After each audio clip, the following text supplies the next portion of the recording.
大家好，我是将军最爱的 AI 主播李东基。影片正式开始前，为大家播报一则恶搞 freestyle， 纯属讽刺搞笑，非前世新闻，仅供娱乐。昨天夜里12点失眠的将军起了个大早，将军说他刚才梦到士兵叛变，他不放心要视察一下军队。将军坐在他那辆几个月没换的马巴赫，来到练兵站视察朝鲜人民军。这次视察虽然是在大半夜，但是将军太阳般的光芒足以照亮整个练兵站，现场都排着一般明亮思密达。将军拿出望远镜观看士兵表演胸口射大手和铁头功。将军说我年轻那会儿还会金刚脚贴不上，只不过现在每天晚上用的多了不行了。将军还下场近距离观看士兵们训练，看到士兵在练胸杆，金将军也跃跃欲试。但是现场教官说，这个膝杆不适合将军，下回给将军按个更粗的胸杆思密达。在现场，将军问旁边人说，这些士兵是最强人了吗？怎么一个个看起来还看不上我的身材，一般魁梧？但是我要是府上来出了点什么事，要几个这样的小身板才能抬得动我。将军特别指示，把他别墅里每天吃生了活处理的鱼翅龙虾都给这些特种兵伯伯别墅的跟火一样思密达。将军说，上回给部大的送去那些兵都被退回来了，部队说这些兵晚上好都没力气，还把俄罗斯军人都快消耗光了，太丢人了。将军抱怨，一个炮灰每个月能从部大的那里拿$2000，我下个月换车就要靠他们了，现在都泡汤了。这个部队说现预付1000万美元给我，你们赶快把人挑出来送过去，拿到钱我就可以换新车了，思密达。最后，将军慰问了从俄乌前线幸存下来的炮灰士兵。在现场，一个士兵其实自己双腿残废，他也是要从轮椅上站起来给将军敬礼，感谢将军的恩情思密达。将军对他说，你就不用站了。但是士兵心里很愧疚，他说，将军都这么辛苦的站着，我还坐着，这都不像话。项目不会等下被拉出去枪决吧？要不还是趴着吧，那个更痛快点。将军笑着说，放心，不会出现你的，而且你下半辈子都可以抛弃抛住了。最后，在现场的士兵们在开赴战场前聆听了将军最后的恩情训话。我们相信，在将军的带领下，我们朝鲜人民与俄罗斯人民用鲜血凝结成的友谊必将提就天长思密达。提起北韩的军队，你会想到什么？可能你首先想到的是在平壤阅兵场上高抬腿的女兵，还是那些拿着黄色和标志盒子的奇怪兵种。仅仅只有2000多万人口的北韩，军队人数规模却排名世界前5。朝鲜人民军现役部队规模在110万左右，仅次于中印美俄。也就是说，每20个北韩人中就有1个是现役士兵。此外，朝鲜还有庞大的预备役和准军事部队，据估计总数可能超过700万，其中包括民兵、工人赤卫队等。这就是为什么你在许多从北韩流出的画面中会发现，在平壤的街头到处都是身穿军服的士兵。从中国一侧往北韩拍摄的画面中，不仅有背着枪在边境上巡逻的，还有3个人一把铁锹在建筑工地搬运泥土的、盖房的，甚至还有成群结队干重活的女兵们。2025年1月，在俄乌战场上被乌军俘虏的北韩士兵，在接受采访时透露了他们在北韩军队中的悲惨生活。他们表示，自己是在不知情的情况下被将军送到俄乌前线当炮灰换取美元的。这个报道一出，便引起了许多人对于北韩士兵生存状况的关注。很多人也会好奇，北韩的士兵为什么与其他正常国家的士兵如此不同？为什么很多的北韩士兵手上一把枪也没有，整天就是干活？北韩为何拥有数量如此庞大的军队，而且女兵数量如此之多？他们的兵役制度到底是怎样的？下面就快订阅 Zero 档案 ，Zero 军将带你到北韩体验普通人的服兵役之旅。每一个北韩人从出生起都注定要肩负一个使命，那就是保卫金将军。朝鲜民主主义人民共和国的宪法中规定，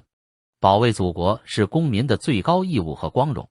公民必须依法保卫祖国，服兵役。背叛祖国和人民是最大的罪行，背叛祖国和人民的人将依法受到严厉惩处。对于北韩这种集权独裁国家来说，祖国和人民只是冠冕堂皇的说辞而已，所以翻译过来更准确的说法就是，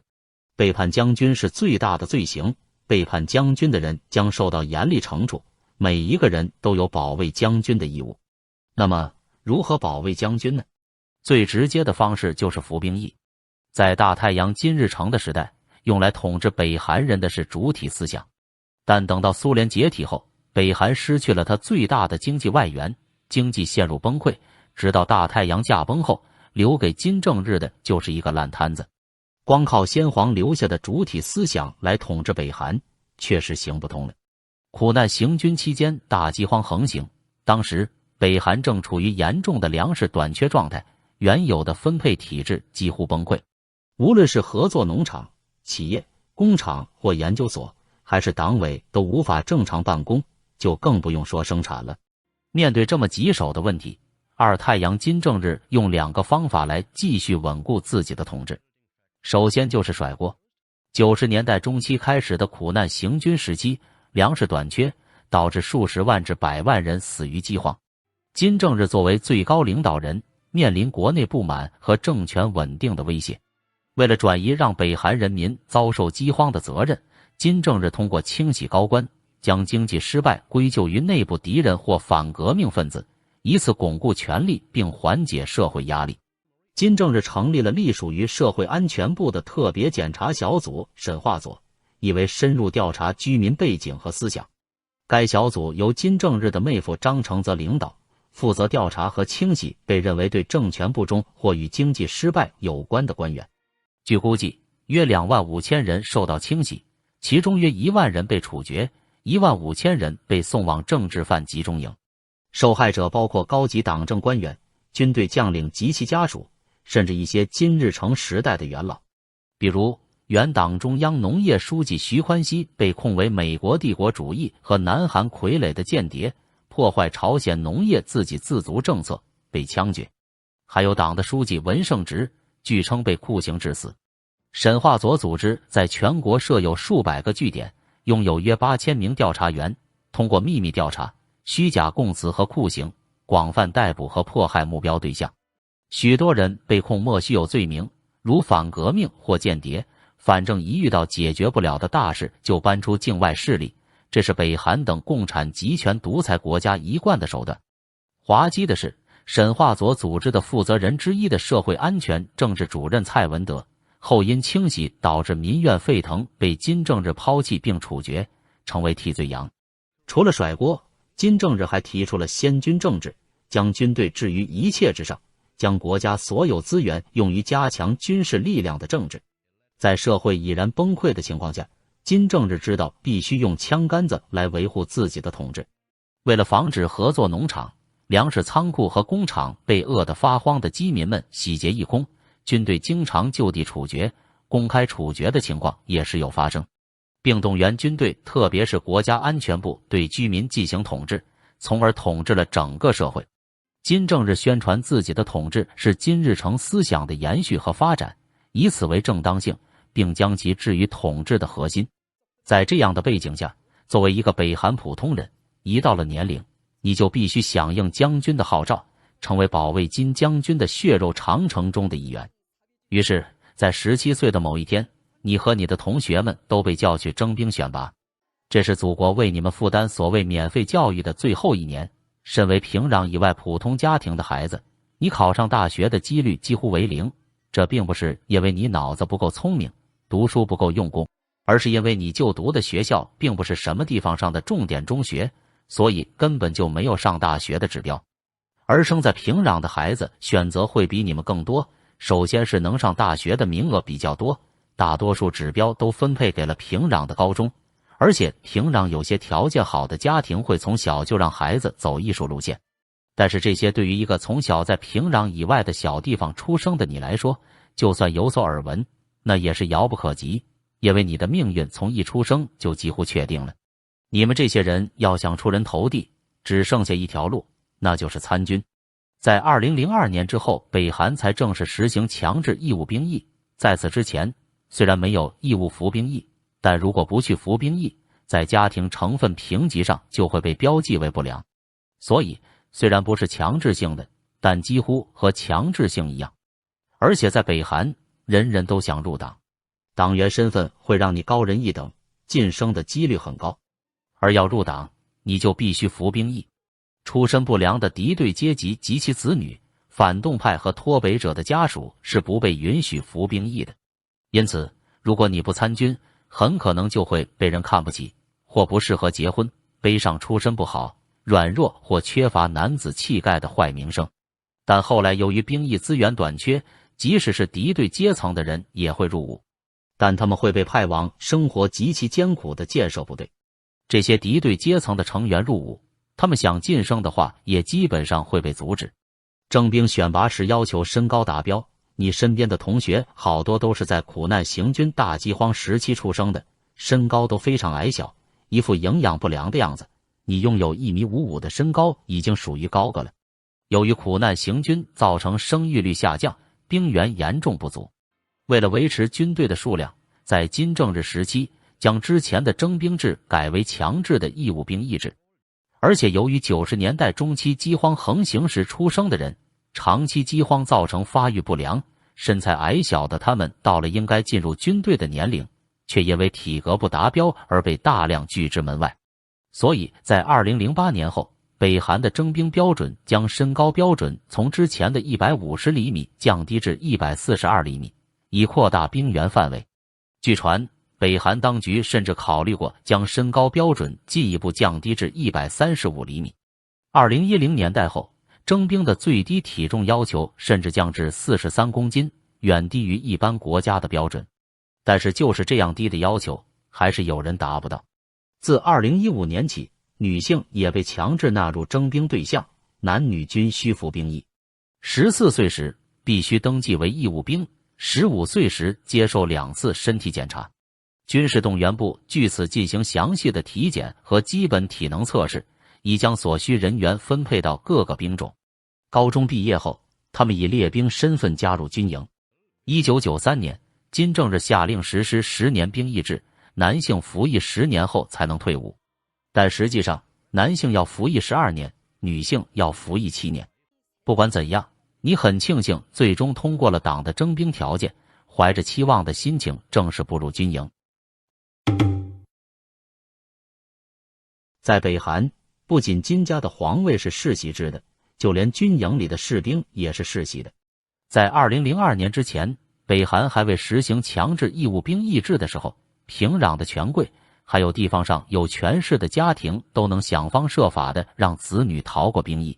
等到强制实行义务兵役之后，包括有权势家庭子女在内，几乎没有谁能逃过服兵役。但是不变的是，不平等依然存在。尤其是富裕和有权势的家庭，他们会把子女送往更轻松、更舒适的服役岗位。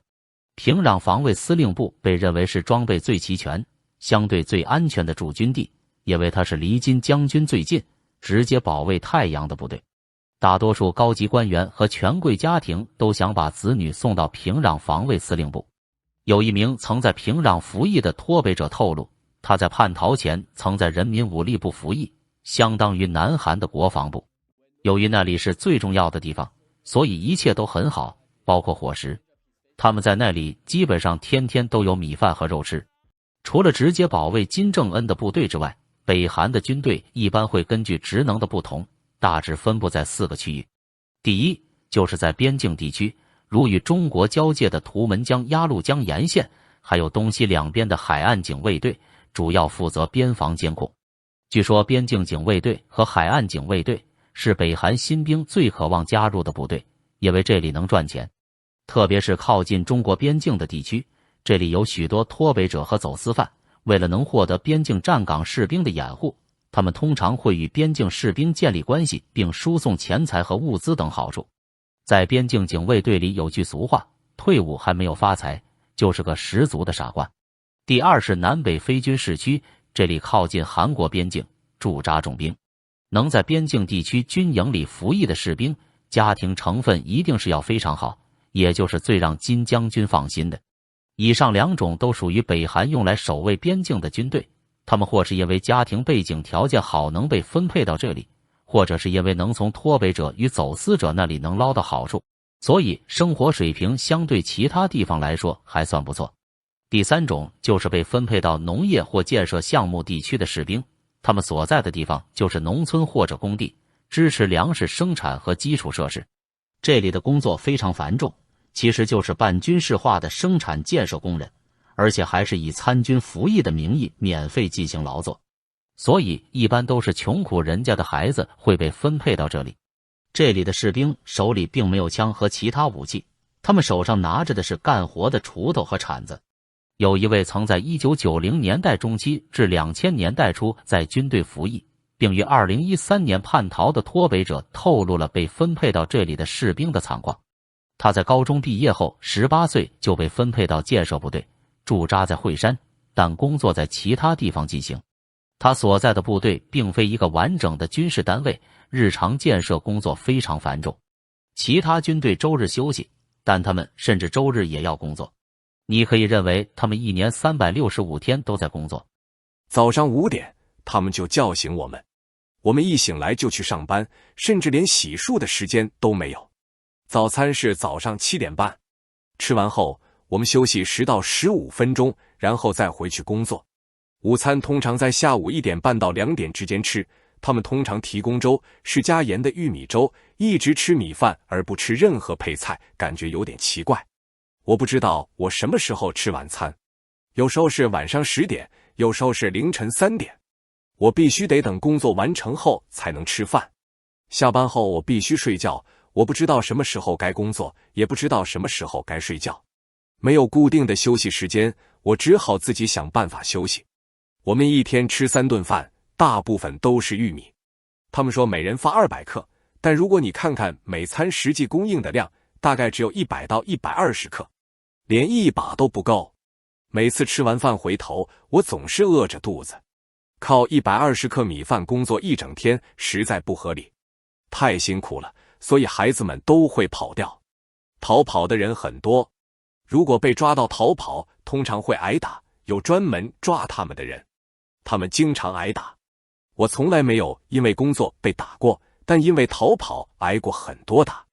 就算你报告了指挥官，他们也忙于自己的工作，根本没空理会。挨打是自己的错，受伤也是自己的错，你只能尽量不被打，真的很可怜。我记得在那里待了3年，收到过2次钱，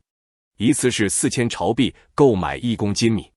他们扣了很多钱，像是党费之类的。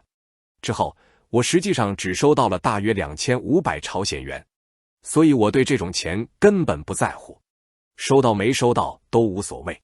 还有条件更差的地区就是远程基地，一般位于东部或北部山区军事设施。这种地方地处偏僻，而且田地很少，在与世隔绝的山区之中，基本上就和劳改营差不多，特别是到了大饥荒时期，情况更是惨不忍睹。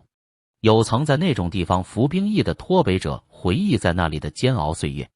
在我1994年入伍前，北韩的经济状况就已经很糟糕了，但在1995年到1998年之间，情况更是急剧恶化，甚至连军队里的生活都变得困难。那段时间，士兵们没有食物，就爬山去吃草，甚至有人因此丧命。我一天吃3餐，但这并不代表我吃得好，我只吃米饭、玉米和腌萝卜。虽然餐单上写着每餐要配3道菜，但实际上只有腌萝卜，偶尔也会配上其他菜色。事实上，军队的粮食是固定的，只要合理收集使用，应该不会短缺。然而，军官们却把粮食全部私吞了。由于他们偷窃和挪用居民捐赠的粮食，士兵们的粮食总是短缺。当时日益恶化的经济情势更是雪上加霜。在我服役期间，因营养不良而无法履行职责的士兵数量显著增加。男女士兵住在不同的营房，所以我无法详细观察男士兵的状况，但女士兵的营养不良问题却十分严重。我的几位战友甚至因营养不良而饿死。一旦营养不良发作，很难恢复。北韩士兵由于缺乏食物营养不足，导致南北韩士兵的体格差异非常明显。如果比较19岁男性的平均身高，南韩约174公分，北韩只有158公分。北韩士兵的平均身高比二战时期日军的平均身高160公分还要矮。就连20岁出头的韩国女性的平均身高也约为161厘米。所以北韩男性士兵的平均身高比南韩女性还要矮，特别是在苦难行军大饥荒时期出生的士兵，身高140厘米也很常见。2017年板门店枪击事件中脱北的吴清城中士，在成功脱北到南韩时被发现胃里只剩下几粒玉米，而且还长满了寄生虫。由于军粮匮乏，北韩士兵无论军阶高低，都长期依靠耕作、经商、采集、狩猎，甚至掠夺平民住宅来获取食物。即使在所谓经济繁荣的20世纪80年代初，军官强奸平民妇女、偷窃食物被抓后自杀等恶劣事件也屡见不鲜。进入21世纪，北韩经济状况愈发艰难，连3餐都难以维系，因此北韩军队掠夺平民的行为更是频发，士兵抢劫平民的现象十分严重，以至于农民组成治安维持会，与军队进行团体战。由于时局艰难，北韩高层对此也无动于衷。可以说，北韩军队几乎所有的作战经验都来自于与平民的战斗。除了吃不饱以外，北韩士兵的武器也非常落后与缺乏。普通士兵所装备的武器落后程度就不说了，即使是荣获最佳作战部队称号的朝鲜人民军航空防空军第458号部队，也因为缺乏资金和燃料驾驶飞机，手里只能拿着模型飞机，称之为训练。在传出的所谓演习画面中，前面的人扮演的是战斗机，而后面的人扮演的是飞行员，现场画面非常滑稽。虽然在二战期间，美国和英国也曾使用小型模型飞机进行地面演练，但那是为了帮助飞行员熟悉编队飞行和目标识别。而北韩类似训练的目的，显然并不仅仅只是用模型进行队形演练，因为北韩士兵会弯腰跟随，甚至拿着仪表板模型假装在操纵飞机。可想而知，当这些士兵真正坐上飞机驾驶舱亲自驾驶的时候，显然是很容易就会坠机的。在韩国，10几岁或20出头的女性都在忙于上大学和约会，但在朝鲜，刚满18岁的年轻女孩子们却在军营里过着猪狗不如的生活。在大多数国家，女性服兵役的比例都是很小的，但如果你是一个出生在北韩、刚刚高中毕业的17岁女孩，别以为你就能逃过服兵役。由于北韩的经济水平低下，造成人口增长缓慢，所有的年轻女性也被要求进入军营服兵役，以补充兵员。如果你不想服兵役，当然也不是没有办法，那你必须是个面容姣好的女孩，这样才能在你13岁小学快毕业时就被下到地方的劳动党第5科看中。第5科是为伟大领袖选拔后宫的部门，他们会把高挑、皮肤白皙、五官分明、长得漂亮的女孩子做好记录。这些被记录在册的孩子会受到学校的严格管理，直到最后选拔，这些年轻的女学生们都要接受不间断的身体检查，从贞操测试到她们的成长发育状况都受到严密监控。每年都会进行一次体检，检查孩子们的身高、健康状况以及是否有任何疾病，包括血液检查和妇科检查，甚至被直接询问是否有过性经历。从各地选上来的极品美人胚子，有些会被送入平壤的金星学校系统，他们会在这里学习艺术，成为将军欢乐组中的一员。对普通人来说，这是一条通往成功的捷径，尤其对居住在平壤以外的人来说，能去平壤是千载难逢的机会。在平壤的家庭也会把他们的女儿送进金星艺术学校系统培养，希望有幸能为将军表演或者服务。有关北韩选拔欢乐组的内幕， Zero 君在之前的影片中有介绍，感兴趣的可以一步观看。但是如果你只是相貌平平，那么你就只能老老实实的进入军营。而当你进入军营的那一刻，就是一个北韩女孩噩梦的开始。女兵一般是17岁入伍，23岁退伍。他们的服役条件并没有因为他们是女性而得到优待，同样也极为恶劣。他们与男兵们一样，既不能回家乡，也不能探望、外出或休假，甚至都不知道自己的退伍日期。北韩的军营里只有士兵，没有男女之分，所以女兵也需要做建筑工或其他重活。在韩国，即使是正规军，每个月都有固定的工资，但在朝鲜，他们什么都不付，但士兵们却要完成所有国家指定的建设项目。这其实就是用服兵役的名义进行劳动剥削，国家可以无偿使用士兵的劳动力。从许多中国一侧拍摄到鸭绿江和图们江北韩一侧的画面中，经常会看到朝鲜女兵们被派往建筑工地。尽管气温超过30°C，但他们仍穿着长袖制服，用铲子、担架和背包搬运泥土和石块。还经常能看到女兵在河边洗衣服。一到冬天水管结冰，他们就挖河洞洗头或洗衣服。虽然军队有提供补给，但是补给严重不足，很大部分原因是被上级中饱私囊贪污了。所以很多女兵会从家里带钱来买布料，自己缝制制服，想给自己打扮的时尚些。女兵们不能化妆，正规军士兵不提供化妆品，只有爽肤水和乳液。在接受 BBC 采访时，前人民军士兵李素妍描述了他所面临的条件。首先，军队中强调父权意识形态，除了基本训练外，女性还必须做饭和打扫等家务，男人则被免除了这些家务事。理解是说，由于食物不足和训练压力大，女兵们会停经。即使停经了，他们也不得不重复使用卫生棉，并趁男兵不注意时清洗。他还回忆说，由于缺乏热水，女兵很少能洗澡，他们只好用水管里的冷水洗澡，有时水管里还会钻出青蛙和蛇。比起重体力劳动与恶劣的生活条件上的艰辛，女兵们最大的噩梦就是来自上级的性骚扰与性侵犯。据脱北的朝鲜女兵们回忆，军队里对于女兵的性侵犯和强奸也很常见。李自己没有经历过，但他说他的许多战友都经历过。他说，连长会在下班后待在部队的房间里凌辱他手下的女兵，这种情况一再发生，永无止境。军队凌辱屡见不鲜，受害者常被勒索，被迫保持沉默。因为加入朝鲜劳动党是朝鲜女性获得安全成功生活的重要途径，而女性参军的主要原因之一就是成为党员。军队中男性高级官员们经常利用这一点来操纵和骚扰年轻女性，威胁女兵们，如果拒绝或试图举报虐待行为，就断送他们的前程，不允许入党。由于无法举报施虐者，女性面临着无休止的痛苦循环。在军队里禁止约会，但如果女性怀孕，就必须堕胎并退伍。但女兵加入北韩军队是为了获得党员证，所以即使她们受到侵犯也不能发声，因为一旦退伍就无法继续晋升。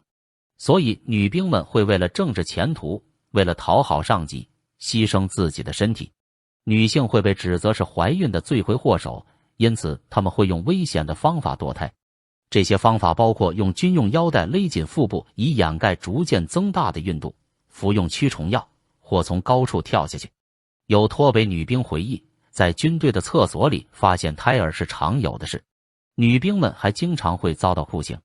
有脱北女兵回忆起一种惩罚，是把手进入冰水中，然后放在铁棍上，手拿开后，一层皮也会掉下来。而且只要有一个人犯错，所有女性都会遭遇同样的命运。曾居住在韩国的脱北者李多恩曾在采访中讲述了他在军队的恐怖经历。当他18岁时，一名45岁的少将要求与他单独谈话，他命令他脱掉衣服，说他必须检查他是否营养不良，可能要把他送往治疗营养不良士兵的医院。李回忆说，我别无选择，心想我这样做肯定有充分的理由。少将随后命令他脱掉内衣，当他拒绝并尖叫时，那名少将残忍地将他殴打至血流满面，牙齿松动，还威胁他说要让他的生活变成地狱。对将军忠诚不仅意味着要全心全意地保卫将军的江山，还意味着要随时准备好被将军扔出去做炮灰。从2024年10月开始，就有来自韩国国家情报院的消息称，约有1500名北韩士兵已被派往俄罗斯接受军事训练，可能将部署到乌克兰。一直到2025年1月11日，乌克兰宣布在库尔斯克地区俘获了2名受伤的朝鲜士兵，这是俄乌战争中首批俘虏的2名朝鲜士兵。这下金正恩向俄罗斯派兵帮助普京侵略乌克兰的事情得到了实锤。从乌克兰公开的这2名北韩战俘的口中，世界也知道了更多关于北韩士兵的内幕。被俘虏的2名北韩士兵分别是26岁的侦察狙击手李某与21岁的步枪手白某，2人分别在朝鲜军队服役10年和4年，于2024年10月和11月被派往俄罗斯库尔斯克。至于他们是怎么被派到俄乌前线战场的，李某透露说，他们所在的部队原本是在建设金正恩指示的三池渊市的旅游城市建设项目。2019年，他们进入了荒无人烟的山沟里，积雪深及胸口。他们必须在那里搭建营房，用铁镐从土堆里挖出建设需要用到的石头，而即使是一块岩石，也需要花1整天的时间，手都会被冻僵。那里的天气非常恶劣，冷的就连尿尿都会立刻结冰掉下来。2024年，他们本来是要去支援慈江道的洪灾重建，但1个月后就撤走了。10月初，他们被通知要出国接受培训，然后就坐船抵达了俄罗斯的弗拉迪沃斯托克。在那里，他们穿上俄罗斯制服，使用假身份掩盖其真实出身。在那里大约接受了2个月的训练后，12月中旬，他们就被派往了俄乌前线。2人在采访中首次透露，北韩安全人员正在监视和控制驻扎在库尔斯克的北韩军队，并谎称部署在乌克兰的韩国军队正在使用无人机袭击朝鲜军队，以此来煽动这些士兵的仇恨。2名被俘北韩士兵都是家中的独生子。来自平壤的李某已经服役将近10年，马上就要退役了。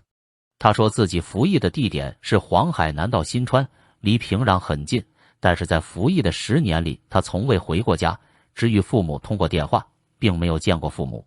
来之前，父母也根本不知道他们在哪里，父母对于他们的去向完全未知。另一位白某说，在他入伍那年，父亲去世了，只剩下50岁的寡母。他们俩都说自己的梦想是退伍后能考上大学。更悲惨的是，为金正恩卖命身负重伤的李某还在担心自己的父母。他说，说实话，我爸妈病了，病得很重，我爸的行动不便，我妈甚至消化不了东西。如果政府发现我被抓了，被俘了，我爸妈就没法在平壤待下去了。他们还被指示，如果被俘虏就引爆身上的炸弹，因为在北韩所谓的人民军队里，当囚犯就等于当叛徒。幸好他们身上当时已经没有多余的手榴弹。他们在被俘后得到的照顾，是他们之前在北韩军营里从来都不敢想象的。